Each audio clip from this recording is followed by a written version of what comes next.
엄마는 큰 가시국이었습니다. 내 삶을 바친 어머니의 고백. 44년. 엄마가 떠난 후 제 삶을 지배한 숫자입니다. 1970년대의 끝자락, 엄마는 제 곁을 떠나셨습니다. 햇수로 44년, 시간으로 따지면 16,060일이 넘는 시간. 그 긴 세월 동안 제 영혼은 검은 옷을 입고 엄마를 추모하며 살았습니다. 내 나이 47살에 1년간 상복을 입듯 검은 옷을 입었던 그 시간은 엄마를 잃은 고통을 비로소 세상에 고백하는 의식과도 같았습니다. 하지만 그 시간 동안 제 기억의 필름은 곰팡이가 슬고 손상되었으며 가장 소중하고 따뜻했던 순간들이 군데군데 끊어져 버렸습니다. 마치 낡은 영화 필름처럼 엄마의 모습은 흐릿하고 불완전합니다. 그래서 엄마에 대한 기억은 이제 파편적인 단편만 남아 있습니다. 그러나 그 파편들은 너무나 강렬해서 오늘 그 조각난 기억 속에서 빛나는 엄마의 희생을 꺼내보려 합니다. 제가 7살 때 엄마는 시집가기 전까지 내 손에 물 한 방울 묻히지 않으리라 결심했다고 말씀하셨습니다. 당신이 겪게 될 고통을 미리 알고 계셨던 걸까요? 그 결심만큼이나 엄마의 삶은 물과 때려야 뗄 수 없는 고난의 연속이었습니다. 그때는 당연해서 보이지 않았던, 마치 공기처럼 느껴졌던 내 삶을 지탱했던 거대한 사랑의 무게. 그 모든 노동과 헌신이 얼마나 숭고했는지. 저는 오늘 비로소 엄마의 고통을 마주하고 그 시간을 재현하려고 합니다. 엄마의 손은 단 하루도 쉴 틈이 없었습니다. 아침 해가 뜨기도 전에 밥솥에 앉혀진 밥, 밤늦게까지 이어지는 설거지, 쌓여있는 빨래. 엄마의 손은 늘 거칠었고 늘 물에 불어 하얗게 주름져 있었습니다. 마치 쉼없이 돌아가는 노동의 상징처럼 그 손에는 쉴 틈이 허락되지 않았습니다. 특히 손빨래는 엄마의 삶에서 가장 큰 비중을 차지하는 노동이었습니다. 지금이야 세탁기가 있지만 그 시절에는 빨래비누와 빨래판, 그리고 엄마의 온 힘이 필요했습니다. 온몸을 숙여 빨래판에 옷감을 비비고 헹구고 또다시 비비는 일의 반복. 그 과정에서 엄마는 작은 옷주머니 속에 낡은 칼날에 손이 베이는 사고를 당하셨습니다. 응급실에서 꽤 깊게 꿰매야 했습니다. 저는 그때의 피냄새와 엄마의 창백한 얼굴을 잊을 수 없습니다. 고통 속에서도 엄마는 혹시나 제가 놀랄까봐 괜찮다고만 하셨습니다. 그 강인함 뒤에 숨겨진 엄마의 고통을 저는 그때 외면했습니다. 그 사고 후 세탁과 탈수가 분리된 작은 세탁기가 우리 집에 들어섰습니다.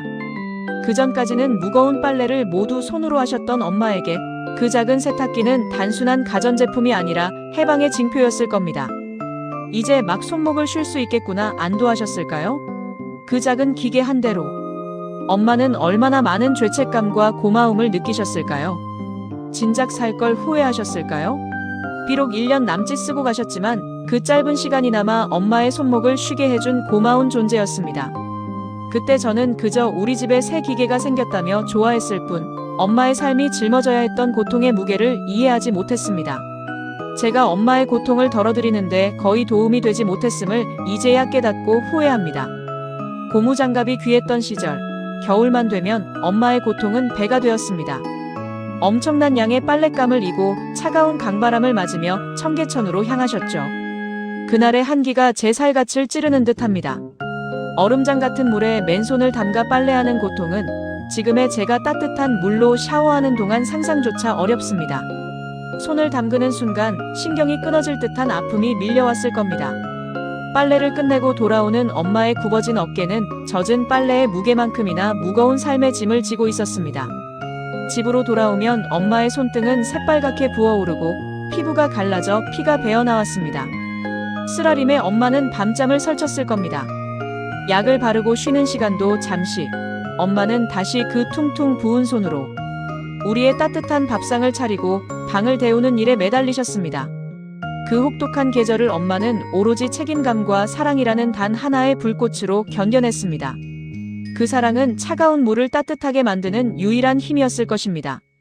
지금처럼 따뜻한 물이 펑펑 나오고 세탁과 건조가 한 번에 해결되는 세상에서 그때 엄마가 감당했던 가사 노동의 무게는 우리가 짐작하는 것보다 훨씬 더 고통스럽고 무거운 형벌과 같았습니다.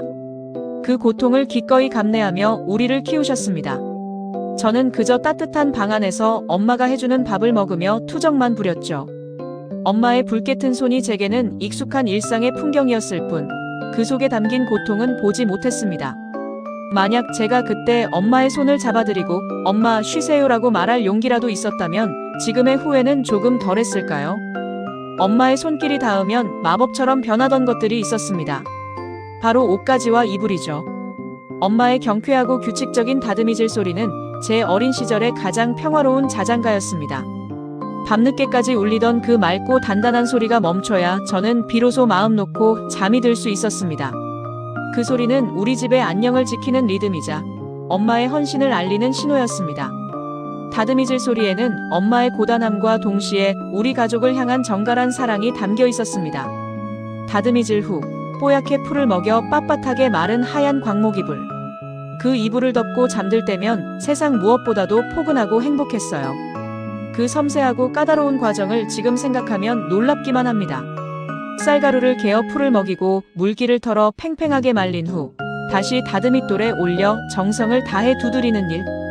다림질조차 귀찮아 세탁소에 맡기는 지금과 달리 엄마는 한치의 흐트러짐 없이 정성을 쏟으셨죠. 그 하얀 이불 한 장에 담긴 엄마의 정갈함과 사랑이 지금의 저를 만들었습니다. 그 시절 엄마의 손길은 어떤 최신 기계도 흉내낼 수 없는 온기와 편안함이었습니다. 그 다듬이질 소리가 영원할 줄 알았습니다. 냉장고조차 귀했던 시절, 모든 음식은 그때그때 준비해야 했습니다. 음식 보관이 어려웠기에 엄마의 노동은 반복적이고 끝이 없었습니다. 특히 아버지는 찬밥을 드시는 경우가 많았는데 엄마는 그런 아버지를 위해 늘 마음을 쓰셨습니다. 2, 3일마다 새롭게 담가야 했던 열무김치. 김치가 쉬지 않도록 여름 내내 그 많은 노동을 반복하셨습니다. 새벽부터 장을 보고 깨끗이 씻고 절이고 양념을 버무리는 모든 과정이 오직 가족의 건강과 행복을 향한 헌신이었습니다. 엄마의 지칠 줄 모르는 희생은 그렇게 사소한 일상 속에 스며들어 우리 가족의 삶을 지탱했습니다. 3남 1녀인 우리 대가족의 삼시세끼는 늘 엄마의 몫이었습니다. 밥을 짓고 국을 끓이고 반찬을 만드시는 일은 하루 종일 쉼없이 이어졌습니다. 가족이 식사를 마친 후에는 또다시 산더미 같은 설거지가 엄마를 기다렸죠. 고무장갑도 없이 찬물에 손을 담가 닦아내던 그 설거지는 엄마에게 있어 하루의 마지막 노동이자 가장 힘겨운 마무리였습니다. 그 고통을 온전히 혼자 감당하셨습니다. 그 많은 노동을 엄마는 그것이 당연한 몫이라고 생각하며 사셨습니다. 저 역시 그저 엄마의 몫이라 여기며 편안하게 살았죠. 이제는 설거지를 식기세척기가 깨끗이 해주고 로봇 청소기가 방을 치워줍니다. 이 편리함 속에서 문득 깨닫습니다. 엄마가 온몸으로 감당했던 그 고단함은 기계가 대신하기 전까지는 오직 엄마 한 사람의 희생으로만 메워질 수 있었던 거대한 공백이었음을, 그 당연함 속에 숨겨져 있던 엄마의 피와 땀, 그리고 눈물을 이제야 보게 됩니다. 삶이 힘들어 주저앉고 싶을 때마다 가장 먼저 떠오르는 말은 엄마, 나 너무 힘들어. 이 한마디였습니다. 세상의 무게에 짓눌릴 때 따뜻한 엄마의 품에 안겨 위로받고 싶었던 수많은 밤들. 얼굴 보고 넋없이 이야기를 나누고 싶었던 그 많은 순간들, 이제는 영원히 사라져버린 기회죠. 말 한마디 건넬 수 없다는 것이 제 삶의 가장 큰 후회로 남습니다. 엄마는 우리에게 큰 가시곡이었습니다. 자신의 모든 것을 내어주고 오로지 자식만을 위해 살았던 존재. 자신의 몸이 부서지는 것도 아랑곳하지 않고 우리를 지켜냈던 숭고한 희생 그 자체였습니다. 엄마의 희생과 수고 덕분에 지금의 제가 이 자리에 설 수 있었습니다. 엄마가 뿌려놓은 사랑의 씨앗들이 자라 지금의 저를 만들었음을 압니다. 엄마의 손때 묻은 물건을 볼 때마다, 엄마의 얼굴이 스쳐 지나갈 때마다 가슴이 저려옵니다. 엄마, 영원히 고마워요. 그리고 미안해요. 그때는 몰랐던 엄마의 사랑을 이제야 깨닫습니다. 하지만 엄마는 제 마음속에 영원히 살아있어요. 제가 숨쉬는 모든 순간에 엄마의 사랑이 함께하고 있음을 믿어요. 엄마의 희생을 잊지 않고 엄마의 사랑처럼 따뜻하고 강인한 삶을 살아가겠습니다. 사랑하는 엄마, 그곳에서는 부디 편안하시기를 언제나 영원히 기원합니다.